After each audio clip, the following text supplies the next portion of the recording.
दोस्तों आदाब।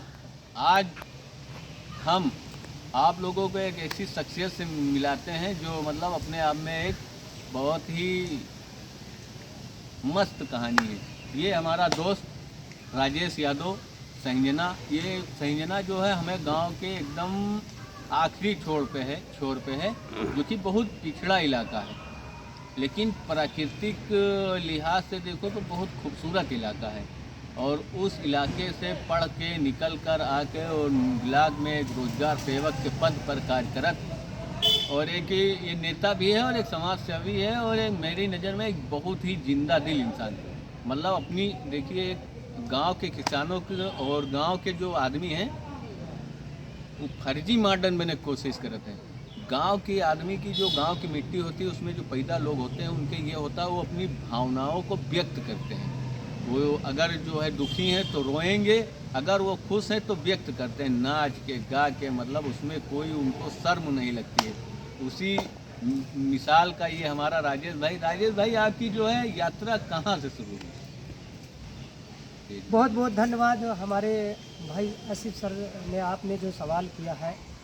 यात्रा हमारी शुरू होने के कारण सबसे पहले मैं सभी भाइयों को सादर प्रणाम करते हुए मैं अपने गांव से, हमारे बगल में आपका जो मवई गांव है ये कस्बा पड़ता है, और मेरे घर पे परिवार में कोई सतत पढ़ा लिखा व्यक्ति शुरुआत में नहीं था। तो मुझे मेरे दादाजी हमेशा पढ़ने के लिए मुझे सुझाव देते रहते थे, तो मैं पैदल आता था 6 किलोमीटर, तब नदी होकर के सब हम लोग पैदल पढ़ने के लिए आते थे मवई में। और मेरे दिल में बहुत ही तमन्ना हुई, मेरे दादाजी जब भी बैठते थे कि बेटा पढ़ लिख लोगे तो आप बहुत आगे जाओगे, तो समाज में मान सम्मान रोजी रोजगार आपको मिलेगा। तो मैं उसी जुनून में, ज़्यादा तो पढ़ाई नहीं, किसी तरह से ग्रेजुएशन तक पहुंच पाया, आगे कोई तैयारी नहीं। लेकिन ईश्वर ने मेरे ग्राम पंचायत में रोजगार सेवक के पद पे जब भर्तियाँ निकली तो उसमें मेरा सिलेक्शन हुआ, और मैं मेरिट में 11 लोगों के बाद में मेरा नंबर आ गया। हाँ, 11 लोग थे जिसमें मैं सबको पिछाड़। फिर आप रोजगार सेवक के पद पे कैसा आपका चयन हुआ? चयन ये हुआ कि चयन होते हुए मैं गांव की जो सरकार की योजना है उस पर लोगों को रोजगार देने लगा। गांव में तमाम गलियां पगडंडियां थी जिन पे ब्लॉक के अधिकारियों से मिलजुल करके सड़कें पटवाया, तो गांव में के लोगों ने बड़ा सम्मान देना शुरू किया और मुझे अच्छा लगा, रोजगार देना शुरू किया।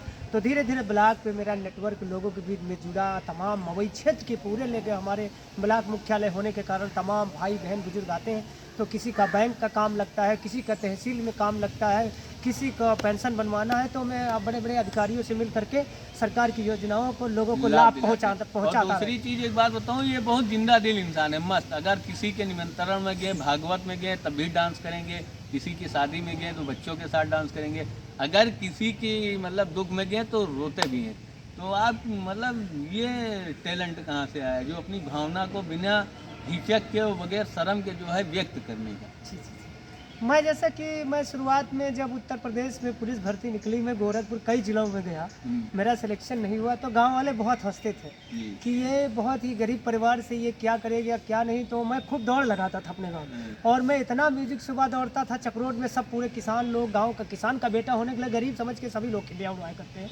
तो मैंने अपने टैलेंट कम कहीं दिया, मैंने गोरखपुर कानपुर कई जिलों में भर्तियाँ देखा, और उसमें कहीं न कहीं से रिजल्ट नहीं आया। सरकार को मैं दोष नहीं देता हूँ कि पैसे के बल पर, लेकिन मैं नहीं सेलेक्ट हुआ तो नहीं हुआ।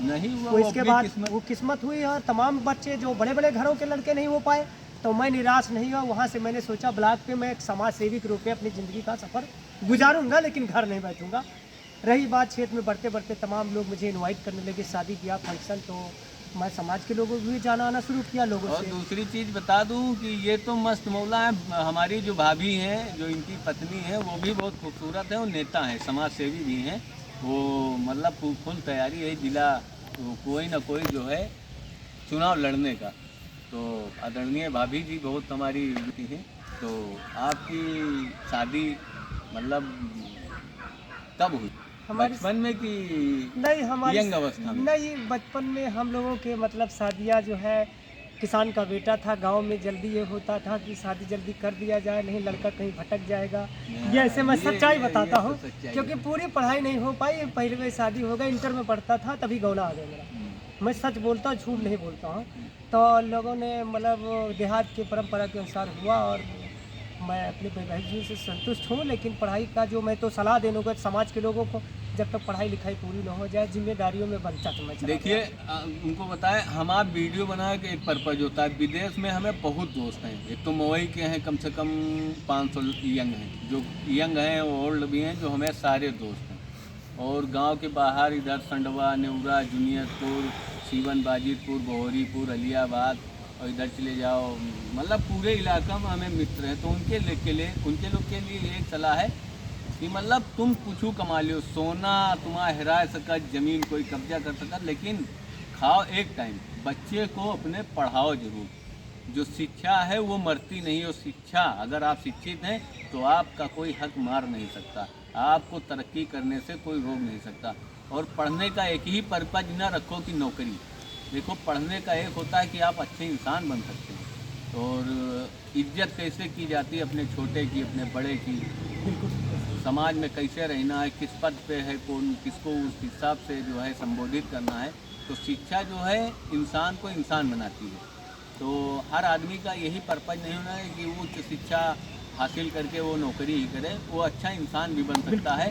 समाज में अच्छा इंसान बनने के बाद में बहुत वो इंसान बड़ा उपयोगी होता है। तो अब जैसे आपके सामने एक मिसाल है, शिक्षा ना होती तो कछिया से निकल के मवई कहाँ आते हुए जंगल से, है ना। बिल्कुल, तो शिक्षा एक ऐसी जो है शक्ति है, जिससे अपने से बड़ों, छोटे बड़ों, सबके बीच में आपको एक तहजीब मिलती है। तहजीब। उस तरह में कैसे अपने लोगों के बीच में बात रखना है, कैसे समाज के हित में काम करना है, और गरीब आपके दिल में वो कैसे, अरे जगह हम दिया है। तुमको बताएं, हम पढ़ाई में बहुत अच्छे थे, लेकिन क्या है वो, मतलब एक बहुत खराब दिमाग के आदमी थे। पढ़ने लिखने में कम ध्यान, खेलना, बॉल खेलना, नदी नहाना और भुट्टा नोचना, ये सब चीज़न पर ध्यान। लेकिन 2-4-5 साल जब से नौकरी मिली, तो जब समाज में आया, पढ़े लिखे आदमी देखा, उनके साथ में बैठे, तो मतलब एक दिमाग खुला यार, मतलब शिक्षित समाज तो वाकई में बड़ा लाजवाब होता है। तो आप जो है शिक्षित आदमी को आप बैठिए तो कुछ न कुछ उससे मिलता जरूर है। रही बात भाई साहब, आप जो डांस की बात किया करते हैं, मैं हाँ शादी- यार, एक डांस हमारा जो है, हमने अपने एक फेसबुक आईडी से आपका एक डांस हमको मिला था, कहीं वीडियो हमने डाला था, उसमें आप बच्चों के संग बहुत ही मस्ती में नाच रहे थे, एकदम मन मुग्ध होके। तो आपको नाचना देखिए दिया था? भाई साहब, आपने जो कहा है कि ज़िंदगी में मैं सुबह मॉर्निंग में दौड़ता हूँ, 1 घंटा मैं सुबह मॉर्निंग में अपने लिए समय निकालता हूँ, फिर और वॉक करता हूँ, दौड़ता हूँ, खेलता हूँ, कूदता हूँ। ये लगातार मेरा 15-16 सालों का ये सफ़र है।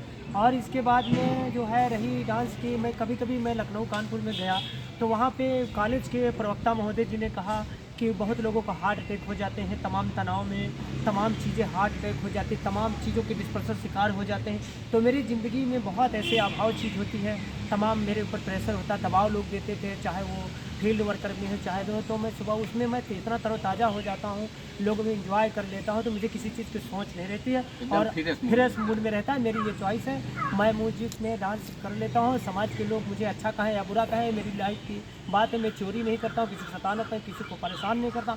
शादी विवाह एक खुशी का पल होता है, तमाम नौजवान साथी मेरे से रिक्वेस्ट करते हैं तो मैं अपनी मनोकामना पूरी कर लेता हूँ।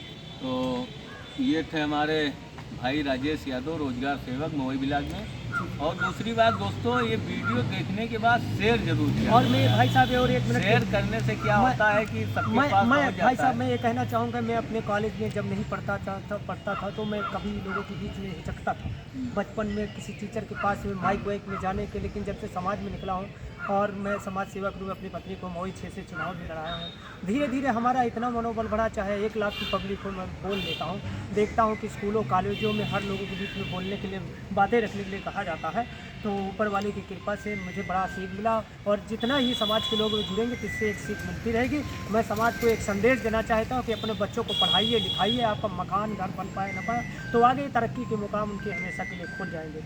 और अपने दोस्तों ये मेरी और वीडियो दूसरी चीज़ ये कहूँगा, मैं 15 सालों से गांव का अपने माता पिता का सुबह उठता तो पैर भी छूता, अपने माता पिता के बड़े पैर छूते। मैं 20 साल का सफ़र है कि उनका अदब करता हूँ, लिहाज करता हूँ, और उनके हमेशा परवरिश में रहता हूँ, और क्षेत्र में ज़रूर रहता, लेकिन उनको हमें फर्क नहीं पहुँचता। तो दोस्तों मेरी वीडियो को आप लोग लाइक और शेयर जरूर करना। और दूसरी चीज़, अपनी अम्मी जो बाहर हमें विदेश में आए, बहुत लोग मतलब बुरा मत मानना, अब्बा अम्मा का ख्याल नहीं रखते हैं शादी के बाद। तो उनसे रिक्वेस्ट है कि अपने अब्बा अम्मा का ख्याल रखना, उनके लिए बढ़िया हर महीने के लिए कुछ ना कुछ भेजते रहिए। खुश रहो, मस्त रहो।